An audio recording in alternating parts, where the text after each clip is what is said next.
मेरो बारीमा थुप्रै किसिमको मेडिसिन प्लान्टहरू रोपेको छु। हेर्नुस् है, यो कालो चिन्डे भन्छ यसलाई। यसले चाहिँ किडनीको त्यो गन्दगीहरू प्युरिफाई गर्छ भन्छ हो। किडनी पेसेन्टले मेडिसिनको रूपमा यसको डन्ठाको छाला अनि यसको कलिलो मुन्टाको पानी खाँदा चाहिँ किडनीमा एकदम राम्रो हुन्छ भन्छ। यो चाहिँ बेतलौरी, यो पनि चिन्डे हो। यो चाहिँ हरियो चिन्डे, यसले पनि किडनीको काम गर्छ। यो बेतलौरीले चाहिँ के भने युरिन इन्फेक्सन हुँदाखेरि यसको पानी खानु अरे हौ, चुसेर उखु जस्तै पनि हुन्छ।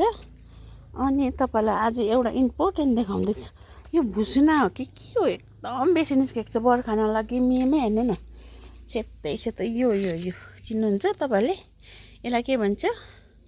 चुत्रो। मैले ल्याएर रोपेको थिएँ। अर्को पनि छ यहाँनिर सानोबटी, अर्को पनि यो भुसुना जस्तै हेर्नु, सेतो आम देख्नु हुँदैछ? यसलाई चुत्रो भन्दो रहेछ। घोडाहरू दुख्दाखेरि यसको डन्ठा काटेर पानीमा बिहान उमालेर 1 गिलास खाली पेटमा खाँदा चाहिँ यसले घोडा दुखेको अनि युरिक एसिड पनि निकै कम हुने रहेछ। यसलाई चुत्रो भन्दो रहेछ। यो चाहिँ एउटा जेट प्लान्ट भन्दो रहेछ यसलाई पनि। यसले चाहिँ नि भुँडी दुख्ने मान्छेले बिहान खाली पेटमा 1-1वटा पत्ता चपाउनु अरे। भुँडी दुखेको जाति हुन्छ अरे भन्छ उहिलेको बुढापाकाले। यसलाई चाहिँ पत्थर झट्टा भन्दो रहेछ। किडनीमा स्टोन हुँदाखेरि चाहिँ यसको पत्ता 2-2, 3-3 बिहान चबाएर खायो भने चाहिँ खाली पेटमा किडनी स्टोन जान्छ अरे। पत्ता चट्टा यो करी पत्ता, यसलाई मिठा निम पनि भन्दो रहेछ। यो पनि डायबिटिसमा उमालेर बिहान पानी खायो भने डायबिटिस राम्रो हुन्छ भन्छ। तपाईँहरूलाई चाहिँ मेन कुरा चाहिँ देखाउनु पर्ने छ। यो चाहिँ गिलोय, यसलाई के भन्छ? गिलोय। यो चाहिँ मैले 2020मा ल्याएर रोपेको, जब कोरोना थियो त्यति बेला।